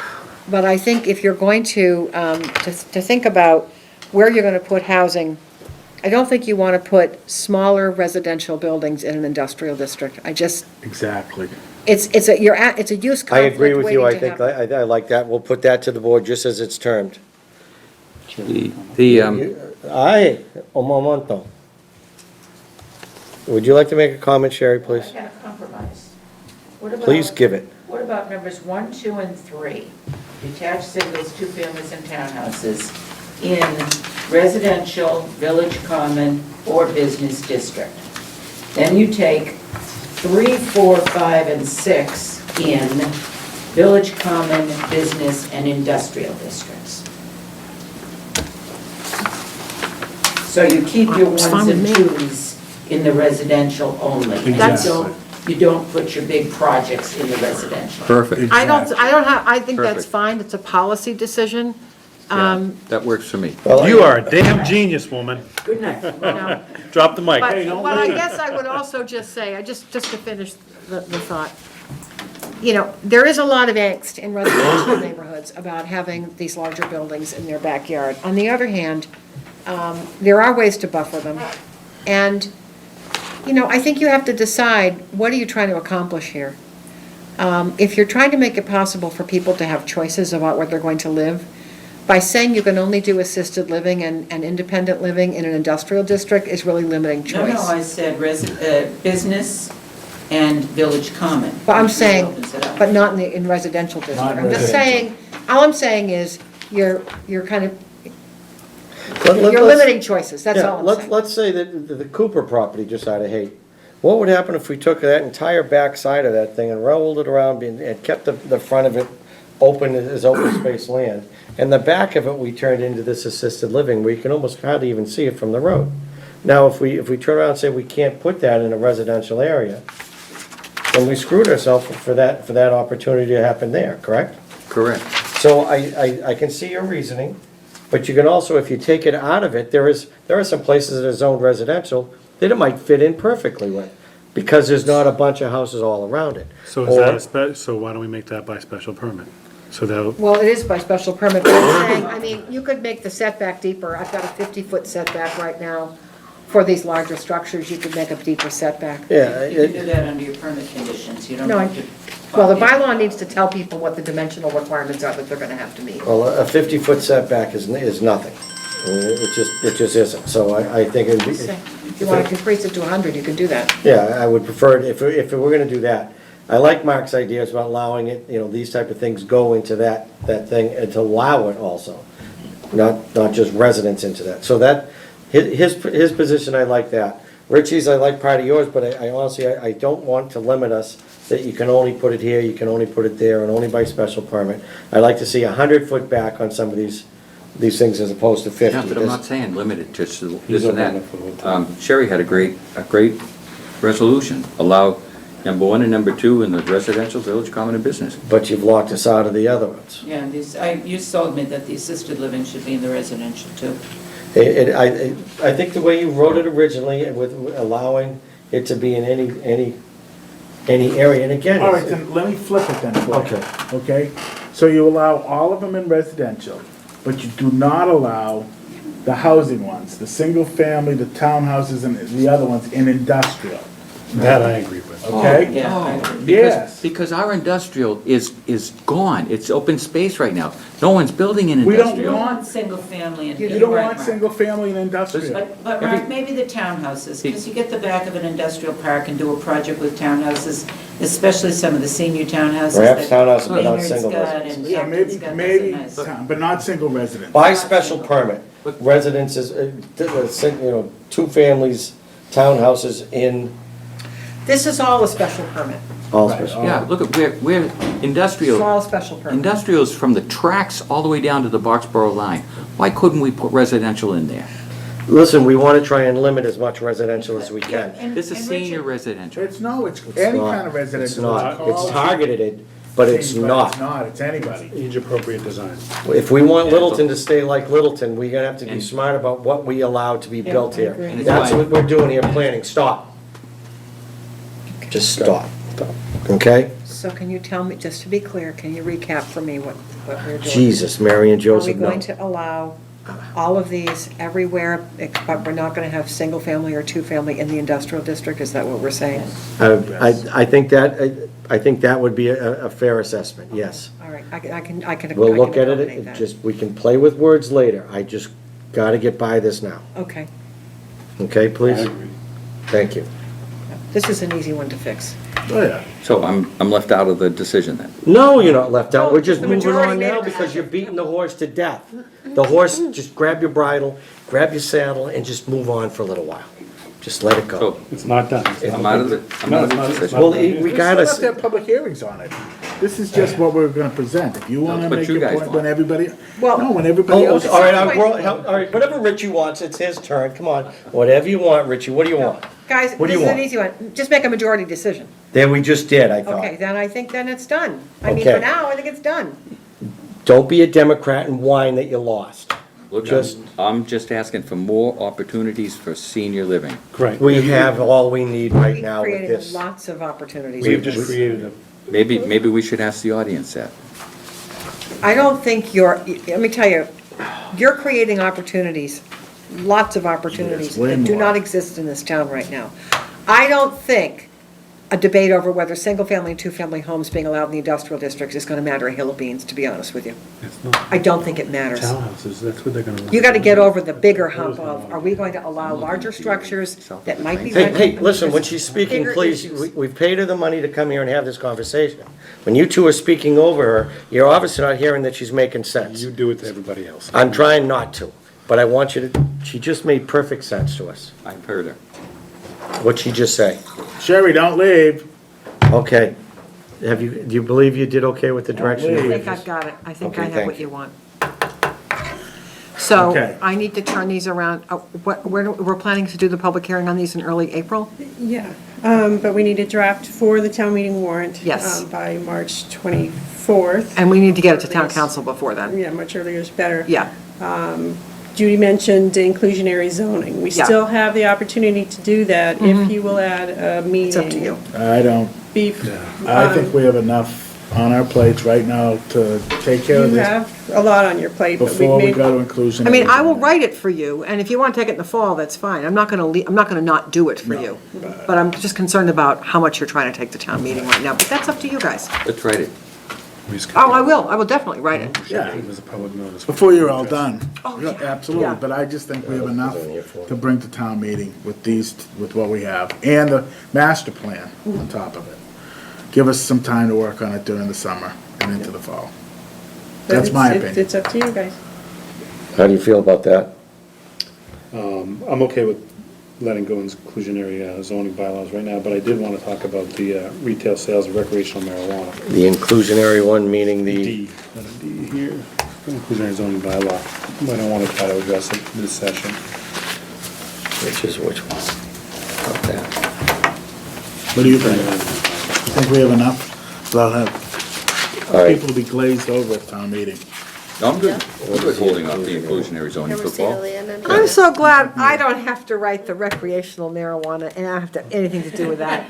Boy, am I Lauren, can we glad. requisition some money to hire a consultant to help us write the recreational marijuana? Because we know a really good consultant. I'm kidding. Actually, we have a recommendation on, recommended wording from town council already on it. Yeah, there's been a lot of discussion about this in municipal law circles. I think Okay, they one all- second for a minute, please. If you need a statement, I'd love to hear it, but please be brief. This will be brief. Pamela Campbell, Elder and Human Services Director. I want to endorse and thank you for what you are putting on the table here for seniors. There is one more piece of housing, though, that I would like to really encourage you to try to make part of what you bring to town meeting, and that is the housing fund. I thought that was a very strong recommendation that was made, and I think it's something to be really important to us in the next year going forward, and I hate to see it put off. Well, that would be part of the inclusionary zoning bylaw. That's where that's gonna come from. It would have to be part of that. I was hoping that it could be more standalone. Yeah, it's, I mean, until you have a mechanism to generate money for the fund is meaningless, so it needs to all be part of a package. You would be doing the inclusionary zoning and the housing trust, all that together at the same time. Okay, thank you for that clarification. Yeah. So. Do you want clarification? I'm gonna draft it, it's just a question of when you guys feel comfortable taking it. All right, good, because maybe we will see if we can get it in Up to the you, spring. Yeah, up to you. that'd be great. Gentlemen. Oh, I'm sorry. We're just about done. I would just wanted to say, as a member of the Housing Subcommittee of the COA, that we are basically in conformity with what the consultant has provided. I can see there are a few details that you're gonna need to work out, but it is important that we move on this, and I appreciate very much you taking the time to think it through. And I think some of the things that you're talking about can be done other than by the change of bylaw. The bylaw can be put through, and you then control what happens if I'm understanding. Okay. And I appreciate very much what you're Zoning doing. bylaw. We don't need you, no, I don't need you for that. You know, if you need, honestly, if you want to go talk outside, you can. We're all right. No, we're just about done, Oh, are we? aren't we? I don't know, honey. I don't think we are. I think we are. Well, you think the medical marijuana? Well, we need to, we'd like to just get over that. We have a small discussion about that, yes? And the- Actually, you already, at the last meeting, you recommended moving the proposed bylaw to, recommending it to Board of Selectmen to add to the town meeting warrant. We have there is a draft from town council. That, it's a moratorium on recreational Sales. marijuana. Sales. So with that moratorium, my concern is that we also just approved a medicinal facility, and when recreational marijuana is legal, I mean, the citizens of the state have already voted to make it legal, we've got a moratorium. When that moratorium is lifted, I want to see us be able to then endorse the medicinal facility to then grow for recreational use. It's not going to be a dispensary. They're a wholesaler. I just want to make sure that they can also benefit from us paying attention to what laws are being approved. So we really can't address it until we know where we're going. I want to make sure everybody's aware that it's coming and we're going to be addressing It it. is definitely coming. So, Right, it is definitely coming, and you have a medicinal marijuana grow facility, grow and process facility that we just approved. And temporary moratorium gives us a lot of time to plan for what's next. Our temporary moratorium doesn't go beyond what the state's moratorium is, right? It would be the same as the one approved for Bridgewater, the Attorney General's office just But approved. it's still only a year for the most part, correct? Unless you have zoning bylaw updates in place before that, then you can release the temporary moratorium. You can erase It that. gives us up to a year to come up with a Right. law. Okay. Thank you. We're done, right? Well, we got, What about, no, never mind, I'm not saying a word. go ahead. Nope. Nope. Done. I'm done. So I will forward the two new zoning bylaws to Board of Selectmen to include on the town meeting warrant. Yeah, let me just, you mean that senior, yeah, let me just make the Updated. changes to them, right? Yeah. All right, and those two being the accessory dwelling, Yeah. And senior housing. all right? Have we now cleared our plate? We all set? Is there anything we need to address? Okay, thank you. Everything. So now I'm looking for some motions. Make a motion to close the meeting. Second. I have a motion and a second. All those in favor? Aye. Aye. Opposed? We're good till Any April? opposed? Nope. You haven't asked them. What, if he's opposed? No. I got enough to say. Meeting's closed. Flick the switch.